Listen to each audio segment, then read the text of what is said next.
Are you confused about writing? Do you not know where to start or even how to finish? Do you love writing so much that it burns deep in your soul, but you still don't know how to meet your goals? Are you looking for a little inspiration that will take you on a writer's vacation? Then let us all write together. Let us all write our way. Hello, my friends. Welcome to Write Our Way. I'm your host, Patrick Starks, and I know the last time we spoke, we talked about how to get through writing when it comes to everyday life struggles and continuing what we do best, which is being writers. But today, my friends, we're going to talk about building our own library. And no, I don't mean like the one you already might have. I mean building your own library with your own body of stories that you've created. And I know that this all sounds pretty ridiculous, but hear me out. I mean, come on, you guys know me by now. I usually always have something juicy behind my lessons. So just relax, take a sip of coffee, and be prepared to be inspired more to create. But first, before we get started, if you've really been enjoying this podcast, if you could leave me a nice review, it would be greatly appreciated. I love doing these podcasts for you guys, and I want to keep having these talks with you guys about how to improve ourselves as writers. So let me quit all my jibber jabbering, and let's start with the lesson for today. First things first, why build your own library in the first place? Now, there's going to be two answers to this question, and the first answer is the sharpening of the tool, as many people say when it comes to getting better at a particular craft that you might be very connected to. When building a huge library of stories, you not only get out all of your good ideas before you forget them, but you also begin to, what I've said in many episodes of this podcast, is you begin developing your own style as a writer.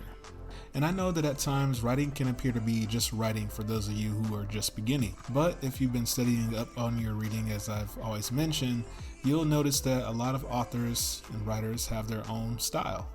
They have their own little niche, as I would say, when they write stories, their go-tos that really make them stand out from all the other authors. And that's the point, right? That's the point we all want to get to.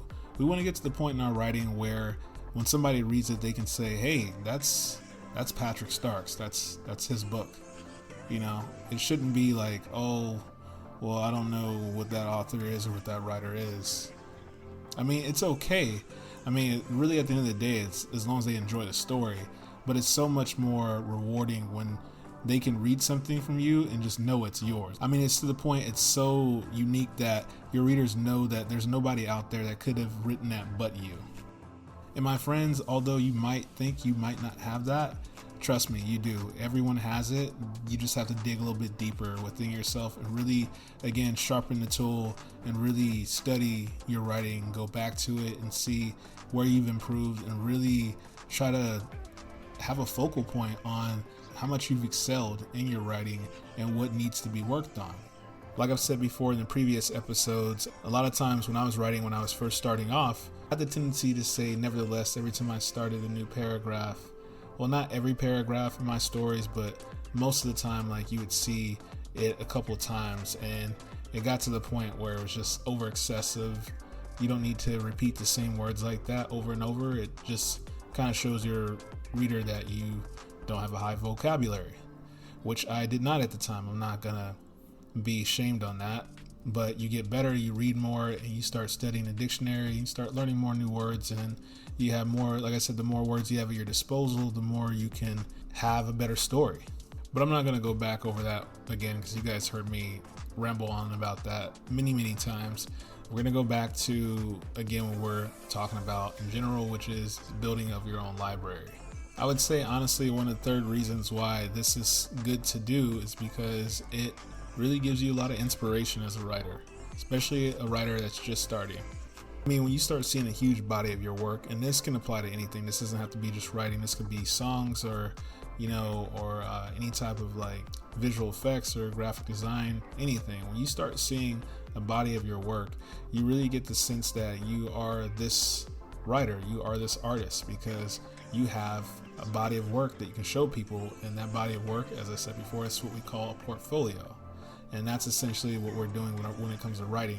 We are creating a writing portfolio, which not many writers talk about when they do. And I think a lot of writers do this. They just don't talk about having a writing portfolio. They just kind of publish their stories, but it's like, it's a portfolio. When you have a huge body of stories that you can show an audience, it's more than just, oh, I launched this book, or oh, I published this book. It's like, no, you are creating a portfolio of stories that people can see, and it really gives you some validation on who you are, as a writer, because when people see your work, they're going to be like, oh, this guy or she is actually a writer. But if they don't see a body of work, it's kind of hard to really go off of. And I kid you not, we have a lot of this going on social media today where people say they're this and this and that, but they don't have the portfolio to show it. I'm gonna go ahead and say it, phonies. They're not actually who they say they are. I have always been for the meaning, actions speak louder than words. Let your actions speak louder than words. Don't let your words speak louder than your actions. If you want to be seen as a writer, if you want to be seen as any other type of artist, just do the work and show people. That's the whole building of the library is for writers. It's just to show that you have a milestone of work that you've done as a writer. When we think about all the famous authors out there, look at all the work they did before. Some people just think, oh, they launched that book and they became famous. But that's not the case. We're just seeing the aftermath. We're seeing the final breakthrough of all the hard work they've done. Trust me, every famous author out there has had works that we haven't even read. Works that they probably don't even want to share with us because they're probably too embarrassed to show how terrible it was. And we all have that, right? We all have stories that we're just like, ooh, I wouldn't republish that, or I wouldn't make that a book, But then again, like having our own library, we go back to some of those stories and we say, damn, this is actually pretty good. I need to just revamp it a little bit, but this could be a possible book. That's a reward in its own right there. That's another good reward you can get out of that. Not every story is going to be like that for you, but I guarantee you, the more you write, you're going to have a few stories you're going to go back to that are going to be stories that could be possible books. But I'm just going to move on to something really, really important, everyone. And that's basically keeping up with all your stories. Don't make the mistake I did. I once had a bunch of short stories. I had probably close to well over 200 of ones that I really, really liked. And I lost them. Or I didn't lose them. I unfortunately formatted my terabyte drive somehow and wiped it. And it was not backed up. And so unfortunately I had lost a great deal of them, but because I had some of them written physically, I was able to salvage a few. And that's what I want to get to the point of. Any stories that you do write, print them out.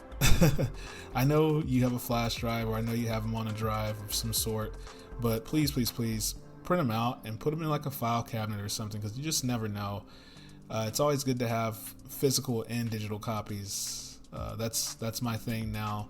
Do not go all digital, or you're gonna just be like me. You're just gonna be like, crap, like I just really screwed myself on all these stories that I've been working so hard on. And it's disheartening. It's almost like, it's kind of like when my dad gave me my first guitar, and now I'm older now, I'm 33. I've had plenty of guitars since then, but that guitar is the most memorable because it's the first guitar I started with, and now I don't have that guitar anymore. I don't know what happened with it. So it's disheartening. It's kind of breaks your heart when you lose those things. They're very valuable. So my friends, for your own sake, please keep physical copies of your digital copies. If that makes any sense. All right, so the next tip, or the next pointer that I like to mention when building your own library of your own stories is genres. This is huge benefit for you as a writer, and helps you see what you're good at and what you're not so good at, or what you again might want to improve on. I'm even going to say it even helps you see what you avoid. And I'm not going to lie, for me it's always been horror, but it's interesting. I'm more of like a suspenseful type of guy that kind of swings a little bit towards horror, but it's nothing compared to like Stephen King, but I want to say it's like more close to like some M. Night Shyamalan type of style, but still not quite like on the edgy side. if that makes any sense. I think I've maybe done like 2 or 3 stories like that, but not very violent or gory, you know. But everyone, what I want you to practice is take all the stories that you might have right now and just compare them and see what genres they fit in and see what your niche is, because I guarantee you once you go through all your stories, you're going to see what genres you like to swing around. For some of you, it might be romance. For some of you, it might be science fiction. For some of you, it might be, again, horror. For some of you, it might even be mystery. And for some of you, it might just be like me. You might just be all over the place. You might just have a little of everything in the story. You might have a little mystery, a little science fiction, little romance, and some horror. But again, not so edgy as most horror stories.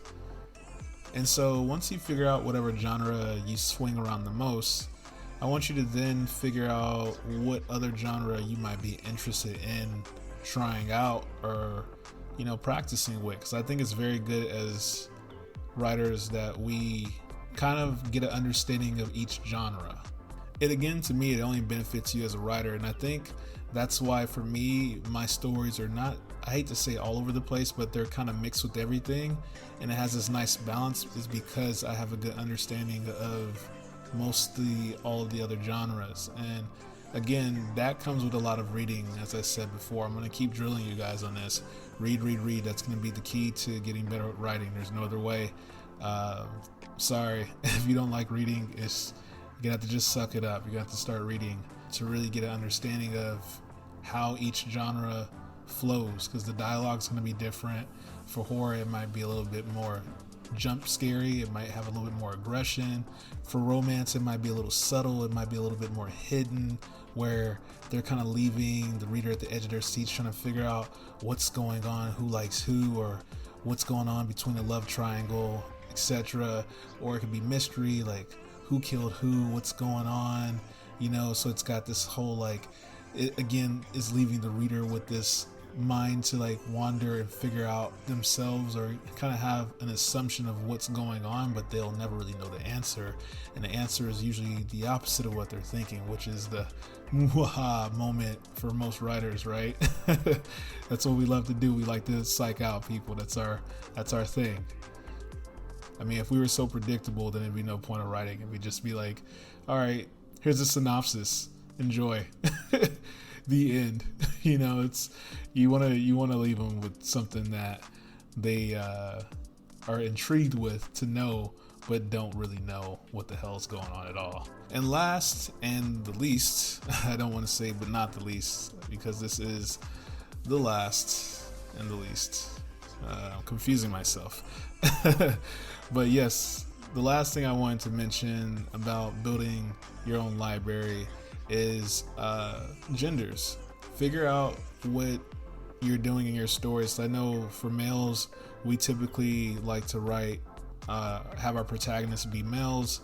Females, I'm gonna give you guys a break. I think you guys are doing pretty good of writing male and female characters. You never had a problem, but I know for guys, we tend to do a lot of male protagonists. So I'm gonna speak out to my boys here and say, don't be afraid to have a female protagonist. And let's do our homework too. Let's actually study up on female dialogue and female protagonists and stories. Find some books that have females as a protagonist and study that, so you can get an understanding of how they carry themselves in the story. We don't want to be stereotypical. And ladies, I'm sure you know this too. You've read a lot of books that have male protagonists in it. They typically do. So I think it's no secret to you guys to how the male dialogue works in stories. But since there's not many female protagonists in stories nowadays, usually the females are kind of like the supporting character. Since we're gonna kind of like play around with having more as protagonists in our stories, I mean, that's what I aim for. I don't try to do males all the time. I try to have females as well. We definitely want to do our homework and study up on that. So again, we're not being stereotypical, and you know, we don't want to offend our readers. We want our readers to feel connected again to the characters. And the last thing you want is a lady reading your story and she's like, this is not how we act, or this is not how we talk, or maybe you can get away with it depending on the time period. But again, do your homework, study it. But yeah, that's it.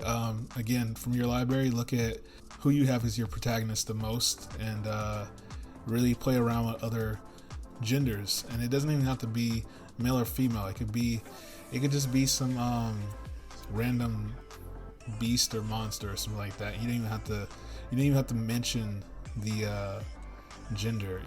It could be anything. I mean, that's the whole point of writing, right? It's fiction. We can kind of create whatever we want. I mean, that's the beauty of storytelling. Unless you're doing nonfiction, then you do need to be a little bit more descriptive. But all in all, guys, that's it for this episode. Again, build your library. Have fun with it. No pressure. Have fun with it. Use it as a study guide for how much you've improved, and use it as some inspiration too. This is your portfolio. This is what you've worked so hard on to get you up to the level you're at now. And you're going to just see even more improvement the more you build that library. You know it, guys.